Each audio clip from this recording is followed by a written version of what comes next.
Quando teve a greve de 40 dias no ABC, prenderam toda a diretoria do sindicato, Lula e tudo. O que sobrou da diretoria e os ativistas, a gente tinha operários no ABC, chamaram o 1º de maio para o Paço Municipal de São Bernardo. E a ditadura falou, não vão entrar no Paço Municipal. Aí o pessoal se concentrou na Igreja Matriz. Eu cheguei lá, você não conseguia nem andar de tanta gente que tinha, tudo operário. Aí saiu aquela passeata, que o pessoal fala que tinha 200 mil pessoas, tem uma foto aérea muito bonita, assim, da passeata no ABC, e foi para o Paço Municipal. Eu estava mais para o final da passeata, mas tinha companheiro nosso que estava no começo. Daí eles falaram o seguinte, a hora que a passeata chegou, os operários estavam todos na frente, viram aquele exército da Polícia Militar, né? Eu, quando eu tinha chegado da Via Anchieta descendo para São Bernardo, tinha carro de polícia de lá de cima até o Paço Municipal. Nunca vi tanto carro de polícia assim. Aí os operários falaram, a praça é nossa, vamos para cima. E aquela multidão começou, aí o comandante chegou e fez assim, e o pessoal todo saiu. Você imagina. Porque ou eles matavam todo mundo, ia ser um fiasco tremendo, e muitos policiais iam morrer, provavelmente a maioria, porque ia começou ia morrer um monte de gente mesmo. E a polícia ia morrer mais gente da polícia do que do povo. Tinha quantos operários, no caso, o povo e tal? Então, o pessoal fala que a passeata tinha 200 mil pessoas. Puta eu que pariu. acho que é um pouco exagero, mas... Tinha umas 90 mil. Entendi. Muita gente. 80 mil. Era muito grande. Sim, não tem força policial que pare isso, né? E não era uma passeata assim calma. Todo mundo estava com sangue no olho. A diretoria do sindicato foi presa. A Vila Euclides, o estádio onde faziam a assembleia, estava interditada. O Paço Municipal estava interditado. O pessoal nem vacilou. Vamos para o Paço Municipal. Sabendo que estava cheio de polícia. E era a polícia da ditadura. Brabo demais. Da hora, né? Eu gosto dessas... Parece cena de filme, né? É empolgante você participar disso. Eu participei das assembleias Do ABC. na Vila Euclides. Era uma coisa muito. Como que é? Tipo, os caras falam muito alto, como que é, assim, tipo, o ambiente? Como que é? Que eu me lembro, as coisas que eu me lembro, né? Eu lembro de umas 2 ou 3 cenas eu tenho bem gravado na memória. Uma é assim, estava todo mundo lá conversando e tal. Lotadaço. O campo, as arquibancadas, tudo. Eu estava sentado num muro, que de um lado a arquibancada é menor, tem um muro. Eu estava sentado no muro e dava para ver todo o negócio. Aí estava aquele negócio, de repente, começa um alarido lá na entrada do estádio. Era o Lula que estava chegando.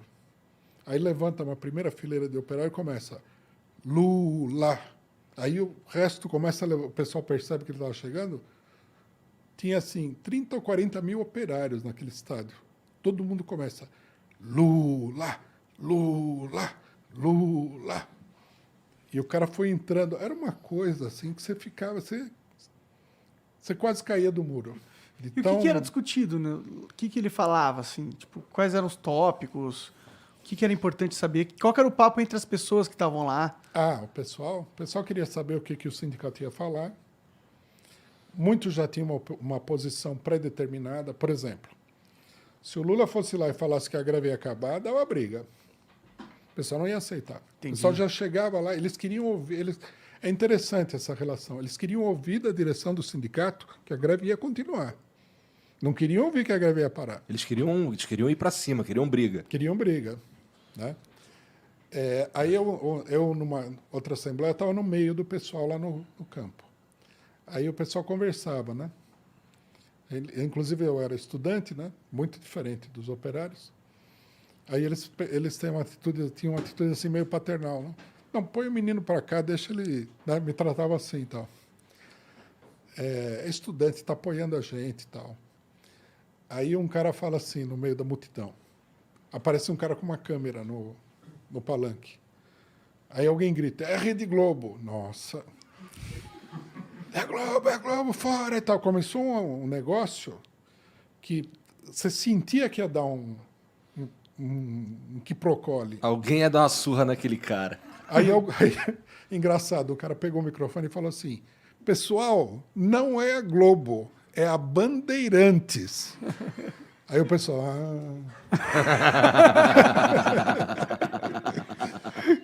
Daí aconteceu de novo, falou assim, falaram que o Joaquinzão vai falar, que era o pelego do Sindicato de São Paulo. Aí um cara fala assim, Joaquinzão, de jeito nenhum. Aí começa de novo o alarido, né? Aí alguém vem, o pessoal fica de olho, né? Alguém falou lá, não, Joaquinzão não vai falar. Mas você imaginou dirigir uma assembleia como essa? Porra, deve ser uma caos loucura, absurdo. né? Tem que ser. Por isso que o Lula é um político bom, né? Ele sabe. Bom, Não, ninguém duvida que ele é não um... no sentido que eu acho que ele é um bom político, ele mas sabe fazer bem o que ele tá fazendo. um político né? eficiente. Ele sabe olhar para uma multidão de pessoas e entender exatamente o que eles querem, o que eles estão sentindo, se relacionar e meio que eles têm uma expectativa e ele consegue corresponder. Esse é o poder dele. Ele é muito habilidoso. Sim. Sim. Ele tem sensibilidade e tudo. A maioria dos Mas ele ser dirigentes... muito habilidoso também não é motivo pra gente ficar de orelha em pé, porque assim, se ele é muito habilidoso, ele consegue persuadir habilmente pra sei lá, realizar as próprias vontades no sentido de forçar a barra para que coisas que não são exatamente nossos melhores interesses aconteçam. Eu acho que... Por exemplo, ele fala... O estilo Lula não é esse daí. Eu acho que muita gente se engana. Ele falou que quer regulamentar as mídias, por exemplo. Quando ele fala isso, me dá um frio na espinha. Eu falo assim... o que ele quer fazer, né? É bom, ele não fala, né? Eu quero saber também. Seria legal se ele falasse. Eu também gostaria de saber. Mas, sem saber o que ele quer fazer e conhecendo o histórico, me dá um frio na espinha. Você fala assim, mano, o que ele quer regulamentar? E ele fala sobre a internet, não a mídia antiga. Tá, mas Que regulamentação da internet ele quer, pô, tá ligado? sabe o que ele quer fazer? Nem ele sabe direito. Ele fala porque, sei lá, é legal, talvez, não sei. Não, a política do Lula é uma política, em geral, defensiva. Quando ele trata com as amplas massas populares. A qualidade dele é de saber que determinadas coisas você não pode fazer, que ele aprendeu no ABC. Ele nunca se colocou contra a continuidade da greve numa assembleia gigantesca como essa. Independente do que ele estivesse pensando de verdade. Independentemente. Se a assembleia era grande e estava radicalizada, ele continuava a greve. As greves no ABC todas foram encerradas em assembleias pequenas, onde ele se sentia mais à vontade para fazer a proposta. Certo ou errado, não estou dizendo que todas as vezes que ele acabou a greve estava errado. Sim, sim. Mas você percebe a psicologia Não, dele? sim. Não vou bater de frente com esse pessoal. Essa psicologia dele até hoje. Funciona, né? Por exemplo, ele fala regulação da mídia, da imprensa. O que quer dizer isso daí? Isso me assusta pra caralho. Você entende de um jeito, eu entendo de outro, ele entende de outro. Na verdade, ele não está falando nada. Ele está mandando um recado de que ele não vai facilitar para o pessoal que domina a opinião pública através da imprensa. Mas essa postura de não bater de frente em determinadas situações me assusta um pouco, porque eu vejo isso em outras personalidades na internet, claro que não tem a expressão social que o Lula tem, mas que estão ali fazendo, que estão reproduzindo o que todo mundo quer ouvir. E isso eu acho isso muito perigoso. Eu acho negativo isso aí. Pois Mas é. eu não acho que é esse o caso. Tá. O caso dele é mais complexo. Ele tem a sensibilidade de não se chocar com aspirações reais da população. Por exemplo, vocês podem pegar a carreira do Lula toda, ele raramente falou alguma coisa truculenta contra a população em geral. É muito raro no caso dele. Ele está sempre... Né, ele entende que ele é o que é, porque esse pessoal confia nele. E ele evita de destruir essa Ele confiança. sabe lidar muito bem com a Mas massa. o que o Lula quer de verdade, entendeu? Qual que é a visão dele pro Brasil? Tipo, qual que é os planos dele? Sabe o que me dá a impressão do Lula? É que ele tá nesse jogo pra ganhar. E, tipo, foda-se o que for, tá ligado? Ele não se importa muito com isso, eu acho. Não sei, é a minha percepção. É complicado. Eu acho que o Lula, ele não é uma pessoa só. Eu conheço a trajetória política do Lula há muito tempo. O primeiro Lula de todos era um operário que não conhecia muita coisa de política, que entrou no sindicato porque no sindicato você, sei lá, não trabalha, etc. e tal. Você tem estabilidade no emprego. Ele era popular com os outros operários, sempre foi um cara popular. Né? Um conhecido meu trabalhava na Vilares e fala que o Lula organizava o campeonato de futebol, ele trabalhava na Vilares. E ele era uma pessoa de direita. Olha. Que loucura. Ele estava na diretoria do sindicato. O sindicato, na época da ditadura, era raro ter gente muito de esquerda. Num segundo momento, ele se aproximou da oposição sindical. Quer dizer, ele começou a evoluir para a esquerda. Durante as greves, a atitude dele oscilava entre a direita e a esquerda. Por exemplo, ele falava contra a participação dos estudantes nas greves, que era uma coisa direitista, porque os estudantes eram o setor mais ativo, mais politizado. Ele fazia vários discursos. Esses estudantes... Pá. Por que ele era contra, exatamente? Porque ele tinha receio da influência da esquerda estudantil nos operários. Entendi. Né?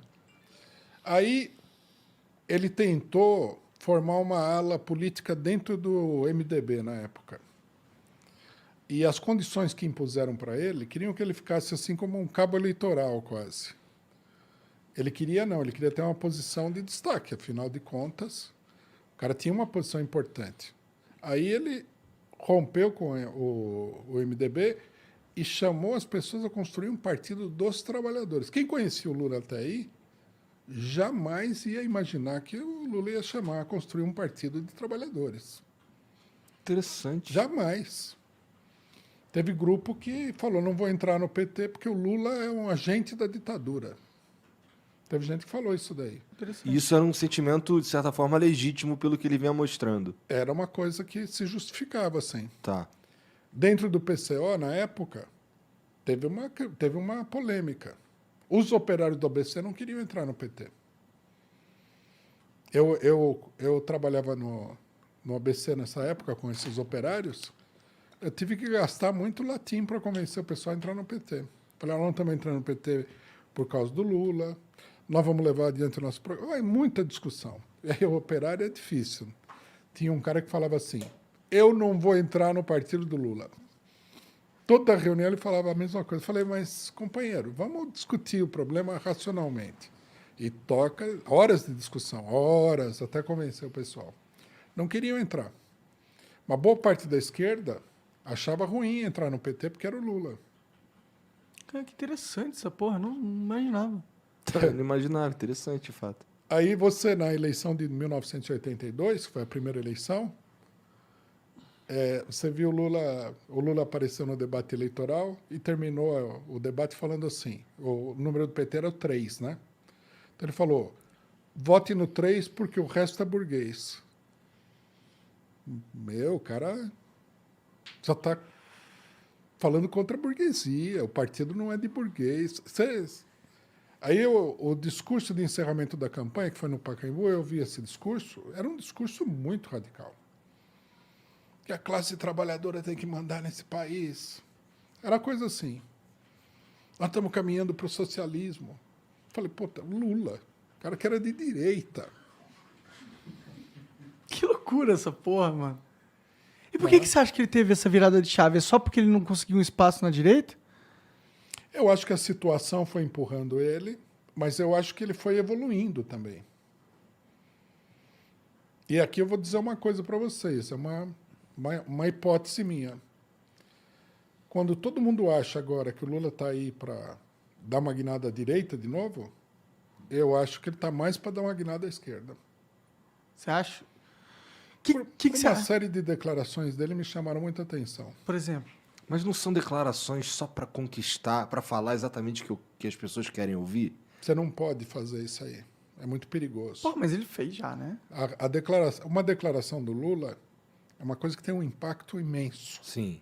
Bom, com certeza. Né? Para você depois voltar atrás, é uma coisa complicada.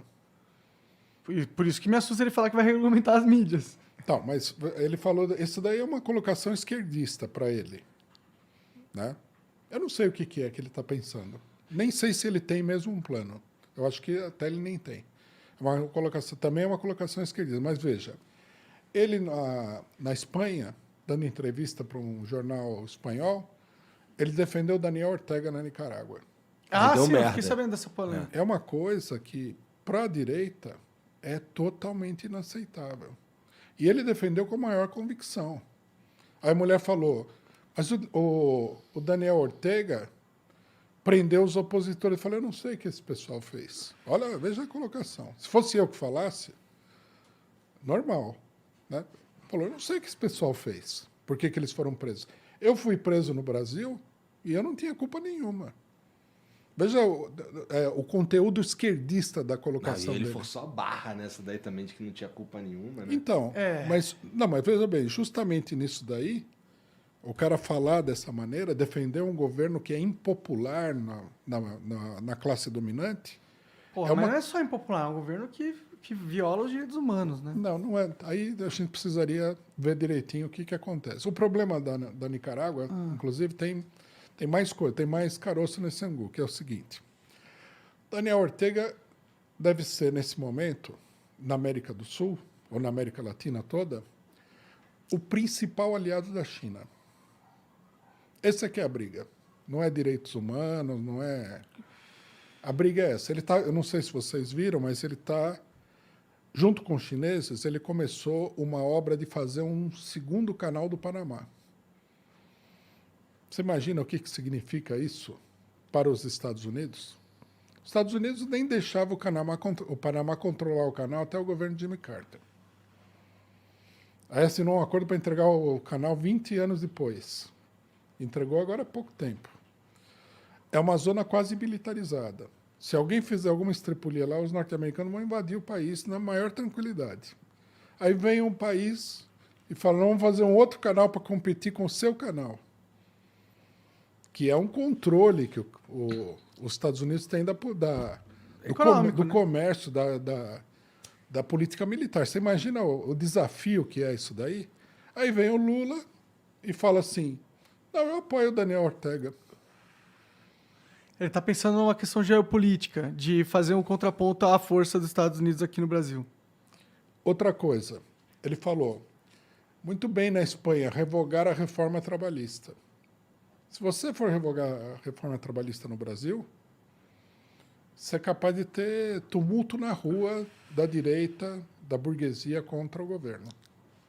Ah, sim, vai ser impopular essa medida. Se eu falar isso daí, o pessoal vai falar, não... Espera-se que você fale isso daí, né? É natural e também eu não vou ser presidente da República, não é? O máximo que pode acontecer é que a gente influencie um setor a defender a reforma trabalhista. Mas se o Lula fala isso daí, é como se ele tivesse dado um tapa na cara da maioria dos empresários no Brasil. Sim, por isso que você acha que ele está indo numa guinada mais à esquerda. Eu diria mais concretamente que ele está numa política nacionalista. Tá. A defesa dele do Daniel Ortega é pela política nacionalista, pelo alinhamento com a China, pela política anti-americana. Entendi. Tá. Mas será que não se perde alguma coisa quando o presidente da sua nação elogia um cara que... Prende os opositores? é tipo o cara elogiar o Putin, tá ligado? Fala, pô, acho o Putin muito foda. Aí o cara mata jornalista, tá ligado? Olha, a gente precisaria analisar bem o problema da prisão. Quem foi preso, eu também não sei exatamente quem que foi preso. Mas acontece o seguinte, né? Na Nicarágua, você teve aí um movimento que foi um movimento armado contra o governo. Se fosse no Brasil, estava todo mundo em cana também. Não ia ser diferente. Não estou falando que é bom, que é ruim. Só estou explicando que ele não está fazendo nada